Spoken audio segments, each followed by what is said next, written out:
when we're talking about peace and security, right? And also just in the context of South Africa, but more specifically in Joburg. I think for me as a woman, safety is always going to be a concern. Every time that I try to navigate like around the city, I'm always like, is it safe? Am I going to be safe? Can I go there? Exactly. So I want to ask you, what are some of the security concerns that, you guys are facing? Basically, like for me, right? Something that really touches the heart has to be like armed robberies. Armed robberies, yeah. I think it's really concerning that we have even a walk for how you can tell that, oh, okay, this is a Like, you know what I'm saying? Yeah. Because like basically, like, where I'm from, right?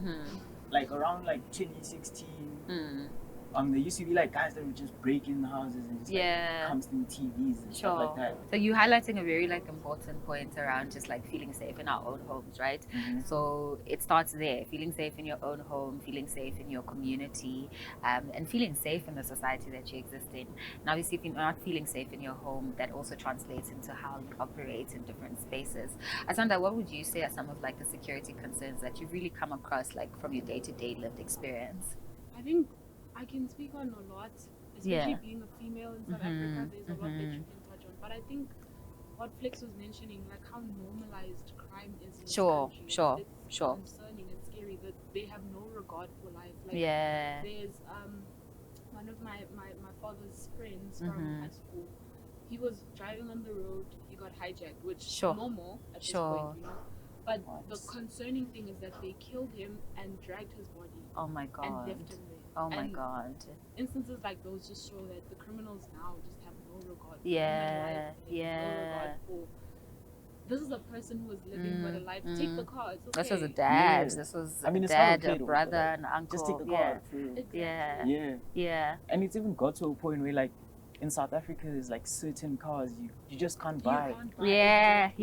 That's normal. We just know that it's an unwritten rule. You don't get that car. You don't go to that area. You don't leave the house after a certain time because you know that your safety is at risk. I mean, if we look at the crime index, South Africa is like in the top 5 in the world where we have the highest crime rates. And that is quite alarming. So it does mean that we have to be alert on a day-to-day. So how are you guys like managing that? Because not only is it like mental stress, it's also emotional stress, but also just that like physical armed approach that you need to take when it comes to that. I think as women, we do the best at that because you just know you have to band with the woman. That's it. If you go to the bathroom, do not go alone. Yes. Take a friend. There's rapes. It's just unsafe as a woman. So I think just banding together as women, just always going with a friend. That's how I guess I implement that in my daily life. Same as other women, I'm sure you can. Of course, no, I definitely attest to that. I mean, if you go out, especially if you go out at night, you know that you can't do it alone, right? But I'm interested to find out from you as a gent, right? Like, how are you approaching safety? Because it's still tough. Because I think it's still tough. Yeah, is that correct? Is that correct? If I were to be honest now, like, you just know it like the back of your hand. Yeah. Like, because from when you're growing up, you just learn that like there's methods used on like how to survive. You get what I'm trying to say? What are those methods? Let's talk about that. Asanda mentioned like the walks. Yeah. Right? Especially in Joburg, they say like if you see someone walking behind you, the first corner you get, start running. You better start running. Yeah. And then like some other methods is like not looking like a target. What is that? What does that mean, like not looking like a target? Especially if, you are somebody who is not from Joburg and, people who will be watching this, podcast series are not based here. So they might be interested to know what that looks like. Let me tell you something there. If you don't want to look like a target, look like you're the one that... No ways, Flex. No ways. But like, am I lying though? That's true. It's literally something that works. So if you don't look like a target, you look like the attacker. Yeah. I don't know what message that actually sends out. I don't know if it drives something that is positive or even sustainable. I mean, because like there's literally not much you can do, really. Because if you look like a target, do you want to take that risk? Of course not. Exactly. On a serious note, like you just have to like have curfew, you know, to just make sure that you're not walking around at night, you know what I'm saying? And then like if you will be, just try and like have transport, you know what I'm saying? Yeah, stuff like that. Yeah. Actually. So basically be alert, be vigilant, and also just be mindful of your surrounding. But another topic that comes back to mind when we talk about violence and crime rates, because of our poverty rates, that then translates into things such as unemployment, which is currently in our country sitting at 33%, and then youth on unemployment is actually sitting at 45% as of the end of 2024. So there's a lot of people who may be idle, who do not know how to fill their time with positive influences.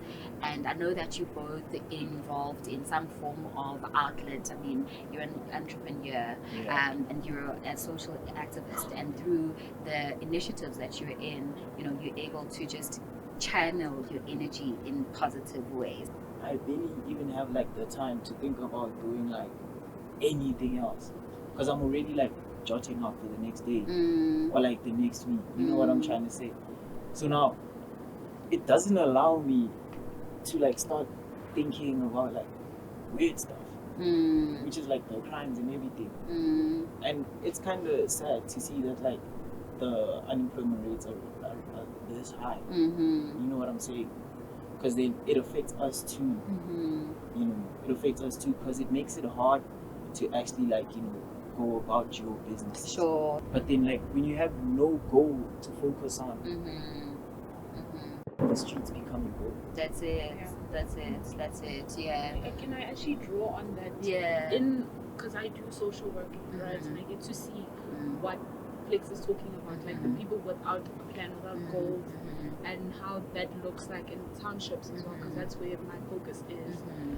Some of these kids, like it's become a normalized thing, which we spoke on, and the fact that when you have nothing to do, crime is like, oh, okay, let's do it. I've had conversations with like teenage boys, and they're like, yo, so I'm 17 today, going to work, we're going to the stadium, going to steal phones. Sure. That's sure. So it sounds like it's more of like a survival thing, right? Yeah. So it's that I need money. I probably come from a home where, we're disadvantaged.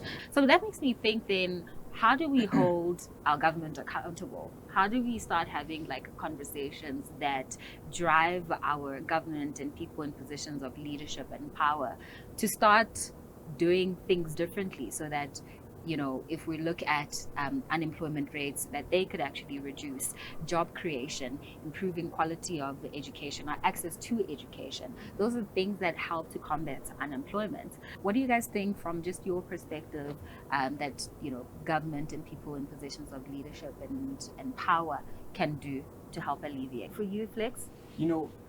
As like a content creator too, right? I'd like to look at it from like maybe I'll just say like an artsy perspective. Yeah. I feel like the government should invest in what's gonna make a change at some point. You know what I'm trying to say? Because there's like, basically invest in what's working. Yeah. Invest in what's working, because like as you can see, South Africa is becoming like a culture capital. You know what I'm saying? Where there's like a rise in content creators, and there's like platforms that do not pay them, but they still create the content. There's communities of kids where like they can't go to school. Yeah. You know what I'm saying? Yeah. And that affects their security in terms of like what's left for them. Yeah. What's the future looking like? Yeah. You know what I'm saying? And it just builds like a generation of like poverty. You know what I'm trying to say? I'd also just like to add on to that with the content creators, the Amapiano space, because that's kind of my avenue. There's no funding being put towards Amapiano artists, and one thing about South Africa is we have talent. Yeah, exactly. We definitely do. Yeah, but it's not being invested in, and hence people go to crime. Yeah, because that's the easiest thing to do. So what I'm hearing is that investment also needs to happen in more untraditional career paths, right? Because content creation is something that's quite relatively new, and it's something that was not previously there. And on that basis, there should be interventions. There should be some form of initiatives that support untraditional or unconventional career paths, such as content creation, over and above creating space for job creation in traditional ways and in more sustainable career paths, etc. And job creation results in a decrease in unemployment rates, and a decrease in unemployment rates results in lower crime rates, right? So there's definitely correlation and a whole loop there that we need to consider. But I want to come back then to, for example, you have an NGO that you mentioned, and you're a social activist. So I want to talk more about that and what you actually see in that space, specifically related to gender-based violence, because you work a lot with young women, and we know that gender-based violence is also a very prominent issue within our society, right? I mean, there isn't a week that goes by without a news report that speaks about a young girl or a woman or children who have been killed or who are missing. There's an instance I went to an orphanage, and I was 15 at the time, so approaching these kinds of conversations without prior knowledge, I'm not educated, I didn't study this stuff, and I was brought into a room with about 10 girls, of which 2 are pregnant, and they're both underaged. And of course your mind goes to a specific place. This can't have been her choice. That's right. It can't have been her choice, you know. And like, I stood there and I don't know what to say to these girls, because this is not something that is normal. A woman should not be going through, especially at that age. Exactly. And the fact that they're in an orphanage as well means that there's no parental support. They had to have ended up there somehow. So it's just things like those that I see and also just it's so heartbreaking. There needs to be some form of, focus and task team, if anything, that speaks to addressing gender-based violence and crimes related to women and children. I mean, we even have 16 days of activism between November and December that really speaks to just highlighting the prevalence of violence and insecurity when it comes to women and children. But then maybe bringing it at a global level, and a more international level. How do you think organizations such as the UN or WHO, for example, can really help support initiatives that try to bring more peace and security within our continent? But I also feel like it stems from somewhere. You know what I'm saying? Like, from a young age, kids are exposed to like families where like the mother is being abused, they being abused, or like broken families, stuff like that, right?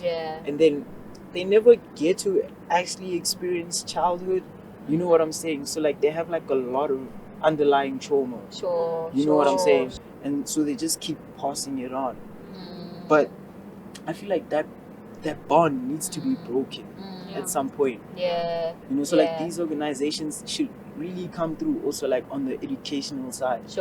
They do their part, but like, I feel like maybe a bit more extensively now. On the ground. Therapy. Because these kids are being broken. I think there's definitely work to be done at a grassroots level.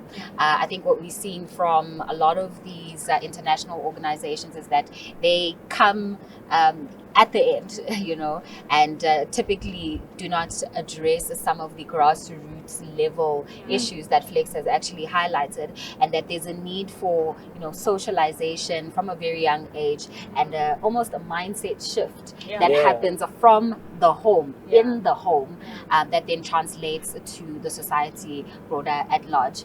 There's clearly a lot of work that still needs to be done. I think at a local level, at a national level, at an African level, continental level, and even internationally, with the likes of EU, who are really focused on promoting peace and security and justice within our society. So we'll just pause our conversation there for now. A lot to really think about, a lot to really reflect on, and for now we'll just say peace and love, and we'll pause this conversation here today.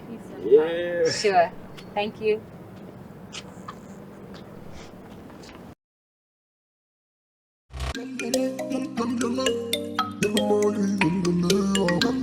yum, yum, yum, yum, yum, yum, yum, yum, yum, yum, yum, yum, yum, yum,